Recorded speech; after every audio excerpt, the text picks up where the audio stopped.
Hello everyone. आज जो video है वो मैं एक साइंस का मोस्ट इम्पोर्टेंट टॉपिक ले रही हूँ जो कि क्लास 7th, 8th, 9th और 10th से आप लोग पढ़ते आ रहे हो और आगे भी कंटिन्यूटी रहेगी दोस्त who will take the medical subject. So very interesting and very simple one topic. इसको मैं बहुत आसान तरीके से आपको समझाऊंगी। आई होप आपको समझ में आए। सो आज का टॉपिक है डाइजेस्टिव सिस्टम।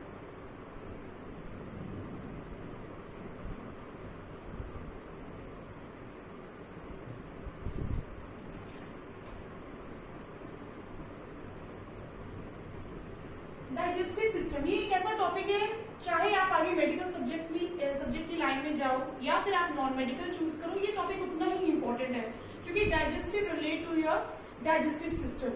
ठीक है। So first of all what do you mean by the digestion? Digestion से आप क्या समझते हैं कि डाइजेशन क्या है? अगर हम हिंदी में इसको बोले तो हाँ भाई, डाइजेशन मतलब पाचन तंत्र। ठीक है। जो आप खाना खाते हो वो जिन जिन चीजों की वजह से डाइजेस्ट होता है उसको हम क्या बोलते हैं? डाइजेशन। और digestion is very important for the human being. Digestion क्या करता है? इट ब्रेक डाउन था। देखो डेफिनेशन की बात करेंगे आप एग्जाम के लिए तो yes, digestion is the process which ब्रोक्स down the complex substance into simpler substances. तो मैं यहाँ पे शॉर्ट फॉर्म में लिख रही हूँ, digestion is the process to convert complex into simpler form. Simpler form. To convert complex into simpler form or to break down the complex substance into the simpler substance. तो इसको हम क्या बोलेंगे? Digestion. ठीक है। जब भी आपको एग्जाम में क्वेश्चन आता है, एक मेथड होता है, एक ट्रिक होती है how to write the question. जब साइंस की बात करते हैं, साइंस के अटेम्पटेशन की बात करते हैं, तो first of all you have to write. अगर सपोज आपको क्वेश्चन आया कि write a note on the digestive system और एक्सप्लेन डाइजेस्टिव सिस्टम, तो सबसे पहले आप क्या करोगे? डाइजेशन की डेफिनेशन लिखोगे। डाइजेशन की डेफिनेशन लिखने के बाद make a diagram, make a beautiful diagram with the help of the pencil होना। बहुत सारे बच्चे हैं जो पेन यूज करते हैं, फेक डायग्राम बनाना स्टार्ट कर देते हैं। तो पेन जो है हमें बिल्कुल भी डायग्राम में यूज नहीं करना है। Use only sharp edge pencil. उसके बाद once you make the diagram, उसके बाद you start the explanation of the diagram. तो सबसे पहले digestion is a process to convert और to break down the complex substance into the simpler form. ये आती है डाइजेशन की डेफिनेशन। इसके बाद हम लोग क्या करेंगे? डायग्राम को देखेंगे। डायग्राम कैसे बनाएंगे? बिल्कुल सिंपल तरीके से, एक जर्नल में, जो कि एक 7th स्टैंडर्ड का बच्चा जो है वो भी इजिली बना सकता है, 10th का है वो भी इजिली बना सकते हैं, बिल्कुल सिंपल। तो start with the mouth. Complex नहीं करेंगे डायग्राम को, हम सिंपल ही रहेंगे according to NCERT syllabus, according to the JK board syllabus. हम इसको बहुत सिंपल वे में डायग्राम को बनाएंगे। सबसे पहले हम इस तरह से स्ट्रक्चर बनाएंगे, बिल्कुल सिंपल, देखते चलिए। लेबलिंग हम बाद में करेंगे। Then make a small curve. ठीक है। Second curve,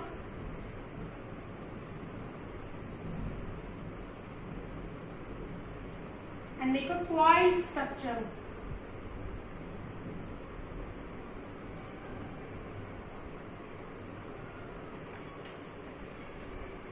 Then this side make a small structure which is known as liver. And here you can draw a leaf-like structure which is known as pancreas.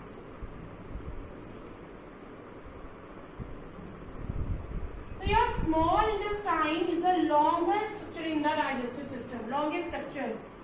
So here you can make another coiled structure which encloses the small intestine. So this is known as a large intestine.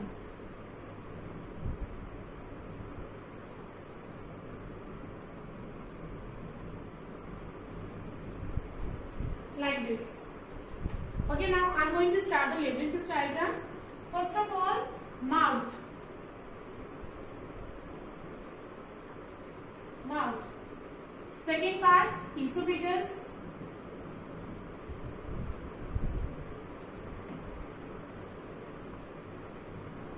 Then third, stomach.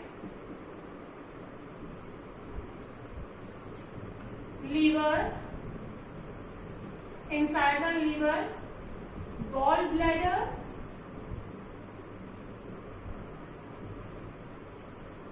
this one large intestine,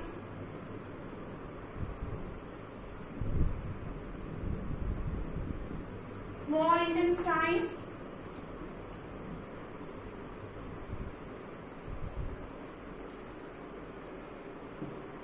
small intestine, then last one is anus, above the anus, rectum is present. So this is a very simple diagram of the digestive system. Mouth, liver, gallbladder, large intestine, esophagus, stomach, small intestine and the anus. So simple diagram for the standard 7th and for the standard 10th. क्योंकि आपकी books में 7th class में भी और 10th class में भी ये diagram with full explanation is already present है. So let's start the explanation. सबसे पहले हम लोगों ने बात करी डाइजेशन की. मैंने बोला digestion is the process by which the complex substance is broke down into the simpler substance. तो स्टार्ट करते हैं, उसके बाद आप डायग्राम बनाओगे. Start with the explanation. सबसे पहले क्या है? माउथ. ठीक है. Once the food is entered through the mouth, it is chewed by your teeth. There are 4 type of teeth is present. आपको पहले पता ही, आपने छोटी क्लासेस में भी आप लोगों ने पढ़ा हुआ है. There are 4 types of teeth are present: incisor, canines, premolar and molar. ठीक है. इनकी हेल्प से खाने को आप क्या करते हो? तोड़ते हो, बाइट करते हो, च्यू करना स्टार्ट कर देते हो. Only chewing you can done with the help of the teeth. But to make the food softer, to make a food smooth, so that it will easily enter the esophagus, you need a saliva. ठीक है. यहाँ पे क्या है? Saliva secrete, salivary gland present. Salivary gland क्या करता है? Salivary amylase enzyme secrete करता है. Salivary amylase enzyme secrete करता है, which helps in the softening of food. जो खाने को सॉफ्ट करने में, स्मूथ करने में हेल्पफुल होता है. Clear? Once salivary gland release a salivary amylase enzyme. ठीक है. देन एक बार माउथ में फूड एंटर करा, with the help of the teeth we chew the food and with the help of the salivary gland we soften the food. Once the softening the food is done, the food is entered into the esophagus. Esophagus is a long tube-like structure which arises from the mouth and meets with the stomach. Clear? तो esophagus से food कहाँ जाता है? Stomach में. जब तक stomach में खाना नहीं गया है, stomach is empty. Once the food is entering into the stomach, it become expand. And the walls of the stomach, the walls of food is entering into the stomach, and the walls of the stomach, gastric gland is present. Stomach में क्या present है? Gastric gland present है. Gastric gland. So this gastric gland release a hydrochloric acid, जिसको हम short form में बोलेंगे HCl. This gastric gland release hydrochloric acid. अब ये फर्दर हाइड्रोक्लोरिक एसिड है, it is a protein digesting enzyme. Which is known as a pepsin and mucus. सो gastric gland क्या release कर रहा है? HCl रिलीज कर रहा है. और HCl क्या है? प्रोटीन डाइजेस्टिव एंजाइम्स है. तो ये रिलीज करते हैं आगे पेप्सिन एंड म्यूकस. क्लियर? अब जो पेप्सिन है, pepsin works on protein. Actually HCl जो है वो एक मीडियम प्रोवाइड करता है. HCl hydrochloric acid. So word ही शो कर रहा है it has a acidic nature. So ये क्या कर रहा है? HCl पेप्सिन को एक एसिडिक मीडियम प्रोवाइड कर रहा है ताकि वो एक्शन कर सके प्रोटीन के ऊपर. क्लियर? और जो भी HCl एसिडिक मीडियम है, उसका इफेक्ट वॉल्स के ऊपर ना हो, स्टोमक की वॉल्स के ऊपर ना हो, इसको कौन देख रहा है? म्यूकस. ठीक है. HCl जो स्टोमक की वॉल्स हैं, they release a gastric gland HCl release कर रहे हैं. HCl जो प्रोटीन डाइजेस्टिव एंजाइम है, पेप्सिन एंड म्यूकस. पेप्सिन को एक मीडियम प्रोवाइड कर रहा है HCl ताकि वो प्रोटीन के ऊपर काम कर सके. और सेकेंड जो है म्यूकस, ये लुक आफ्टर करता है ताकि एसिड का जो है इफेक्ट जो है स्टोमक की वॉल्स पे ना पड़ सके. सो ये हो गया यहाँ तक स्टोमक की एक्सप्लेनेशन. अब इसके बाद देखिए, यहाँ पे मैंने एक लीवर बनाया है, एक मैंने बनाया है पेनक्रियाज. पैनक्रियास। अभी तो शॉर्ट में थोड़ा सा मैं आपको एक्सप्लेन कर दूंगी, फिर मैं वापस जाऊंगी स्मॉल इंटेस्टाइन पर। लीवर क्या करता है? Liver release a bile juice. Liver के अंदर क्या है? गॉल ब्लैडर है, so liver release bile juice and pancreas release a pancreatic juice. So liver release a bile juice and pancreas release a pancreatic juice. अब देखिए खाना जो है स्टोमक से कहाँ जाएगा? अब स्मॉल इंटेस्टाइन में। स्मॉल इंटेस्टाइन क्या है? It is a long quite tubeless structure. ये क्या है? लॉन्ग क्वाइट स्ट्रक्चर है। अब देखो यहाँ पे खाना एंटर किया, अब यहाँ पे स्मॉल इंटेस्टाइन में अकेला वर्क नहीं कर सकता, they need the help of God this one liver and the pancreas. अब होता क्या है यहाँ पे? स्मॉल इंटेस्टाइन वर्क करता है कार्बोहाइड्रेट्स, फैट्स एंड प्रोटीन्स पे। स्मॉल इंटेस्टाइन वर्क करता है कार्बोहाइड्रेट्स, फैट्स और प्रोटीन पे काम करता है ये। अब यहाँ से ये अकेला वर्क नहीं करेगा, ठीक है। लीवर जो है वो रिलीज करेगा बाइल जूस और पैनक्रियास क्या रिलीज करेगा? Pancreatic juice. जो लीवर है वो काम करेगा फैट्स के ऊपर, ठीक है। लीवर जो है जब बाइल जूस निकालेगा, बाइल जूस जो है किसके ऊपर वर्क करता है? इट वर्क्स ऑन फैट्स, ठीक है। मैंने यहाँ पे 3 चीजों के नाम लिए, मैंने बोला कार्बोहाइड्रेट्स, प्रोटीन और फैट्स, ठीक है। 3 चीजों की डाइजेशन स्मॉल इंटेस्टाइन में होती है। तो फैट्स की मैंने क्लियर कर दी कि हमारे लीवर बाइल जूस स्प्लिट कर रहा है, तो they work on the fats.